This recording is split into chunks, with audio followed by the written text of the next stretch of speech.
So ಇವಾಗ time 1:30 night today ಎಲ್ಲ. So ಇವನು ಇವಾಗ ಎದ್ಬಿಟ್ಟಿದ್ದಾನೆ. ಸೊ ನನಗಂತೂ ಫುಲ್ಲು ಟೆನ್ಷನ್ ಆಗ್ತಾ ಇದೆ, ಏನು ಮಾಡೋದು ಇವಾಗ ಅಂತ ಹೇಳ್ಬಿಟ್ಟು.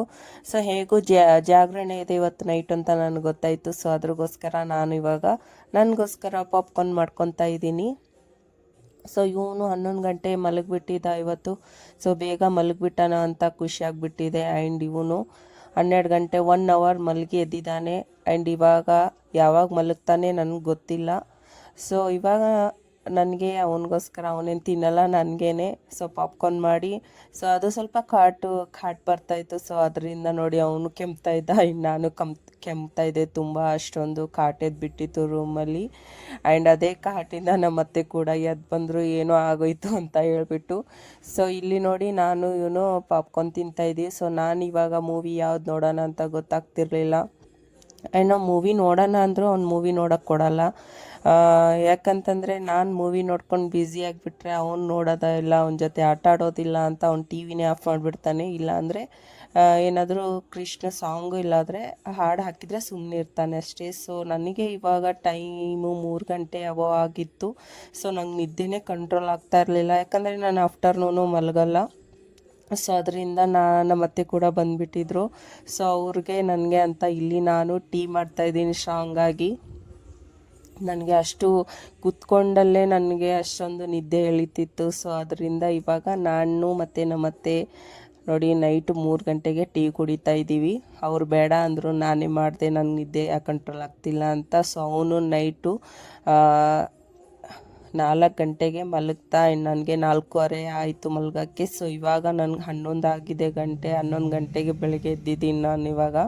ಸೊ ಎದ್ದ ತಕ್ಷಣ ನೋಡಿ ಇವನು ಇನ್ನೂ ಮಲಗಿದ್ದಾನೆ. ಸೊ ನಾನು ಟೈಮ್ ಕೂಡ ತೋರಿಸ್ತಾ ಇದ್ದೀನಿ ನಿಮಗೆ ನೋಡಿ. 11 ಗಂಟೆ ಆಗಿತ್ತು. ಆ್ಯಕ್ಚುಲಿ 11:15ಗೆ ನಾನು ವಿಡಿಯೋ ಶೂಟ್ ಮಾಡ್ತಾ ಇದ್ದೀನಿ. ಸೊ ಮನೆಯೆಲ್ಲ ಕ್ಲೀನಿಂಗ್ ಎಲ್ಲ ಮಾಡಿಬಿಟ್ಟು ಸೊ ನಾನು ಇವಾಗ ಫ್ರೆಶ್ ಆಗಿ ನಿಮಗೆ ಸಿಗ್ತೀನಿ ಮತ್ತೆ. ಸೊ ಹಾಯ್ ಹೆಲೋ, ನಾನು ಇವಾಗ ಫ್ರೆಶ್ ಆಗಿ ನನಗೆ ಹೊಟ್ಟೆ ತುಂಬ ಹಸಿತಿತ್ತು. ಸೊ ಅಮ್ಮ ಏನು ಮಾಡಿದ್ದಾರೆ ಅಂತ ನೋಡಿದರೆ ಆಲೂಗಡ್ಡೆ ಪಲ್ಯ ಮಾಡಿದ್ರು ಆ್ಯಂಡ್ ದೋಸೆ ಇಟ್ಟಿತ್ತು. ಸೊ ನೈಟೇ ನಾನು ರುಬ್ಬಿ ಮಲಗಿದ್ದೆ. ಸೊ ಚಟ್ನಿ ನನಗಂತೂ ಕಂಪಲ್ಸರಿ ಚಟ್ನಿ ಬೇಕು. ಅಮ್ಮ ಚಟ್ನಿ ಮಾಡೋದಿಲ್ಲ, ನಾನೇ ಚಟ್ನಿ ಮಾಡೋದು ಯಾವಾಗಲೂ. ಸೊ ಸ್ವಲ್ಪ ಪಾತ್ರೆ ಇತ್ತು, ಅದನ್ನು ತೊಳೆದ್ಬಿಟ್ಟು ಸೊ ಫಸ್ಟು ನಾನು ನನಗೋಸ್ಕರ ಟೀ ನೋಡಿ, ಟೀ ಅಂತೂ ಬೇಕೇ ಬೇಕು.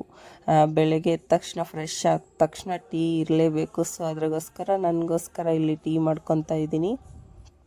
ಸೊ ಟೀ ಆದಮೇಲೆ ಇವಾಗ ನೋಡಿ ಟೈಮು 12 ಗಂಟೆ ಆಗಿದೆ. ಸೊ ಇವಾಗ ನನ್ನ ಮಗ ಎದ್ದ ನೋಡಿ. ಸೊ ನೋಡಿ ಇವಾಗ ಎದ್ದಿದ್ದಾನೆ ಇವನು. ಸೊ 12 ಗಂಟೆ ಆಗ್ತಿದೆ ಇವಾಗ. ನೈಟೆಲ್ಲ ಜಾಗರಣೆ ಮಾಡ್ತಾನೆ. ಇವಾಗ ನೋಡಿ ಅವನಂತೂ ಆರಾಮಾಗಿ ನಿದ್ದೆ ಮಾಡ್ತಾನೆ, ನಮಗೆ ನಿದ್ದೆ ಆಗಲ್ಲ.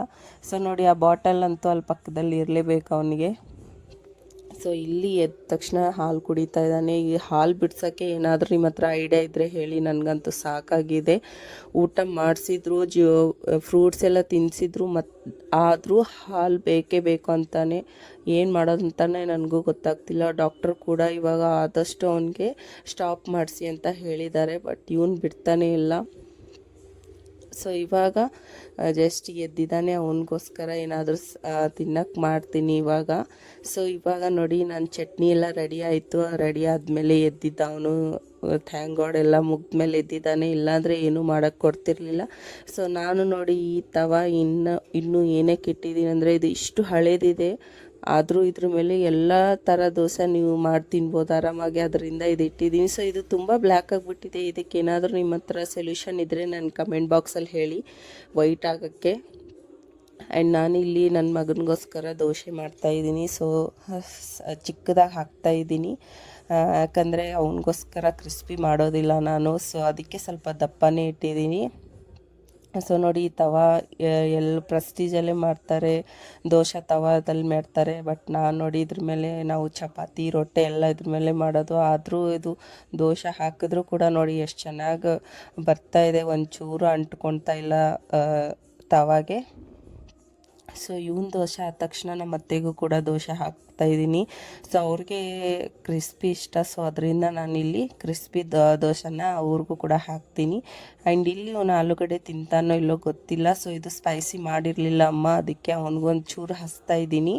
ಸೊ ಅವನಿಗೆ ಫಸ್ಟು ಟಿಫನ್ನ ಕೊಟ್ಬಿಟ್ಟು ಆಮೇಲೆ ನಾನು ಇವಾಗ ನಮ್ಮ ಅತ್ತೆಗೋಸ್ಕರ ನನಗೋಸ್ಕರ ದೋಸೆನ ಹಾಕ್ಕೊತಾ ಇದ್ದೀನಿ. ಸೊ ನೋಡಿ, ಈ ತವಾ ಮೇಲೇ ನಾನು ಎಷ್ಟು ದೊಡ್ಡ ದೋಸೆ ಕೂಡ ಹಾಕಿದ್ದೀನಿ ನೋಡಿ, ಒಂಚೂರು ತಳಗೆ ಅಂಟ್ಕೊಂಡೇ ಇಲ್ಲ, ಅಷ್ಟು ಚೆನ್ನಾಗಿ ಆಗ್ತಾಯಿದೆ ಆ ತವಾ ಮೇಲೆ. ಅದಕ್ಕೆ ಇದು ತುಂಬ ವರ್ಷದಿಂದ ಇದೆ ತವಾ, ನಮ್ಮ ಅಮ್ಮ ಫಸ್ಟ್ ತೊಗೊಂಡಿರೋದು, ಅದನ್ನು ಇನ್ನೂ ಯೂಸ್ ಮಾಡ್ತಾಯಿದ್ದೀವಿ.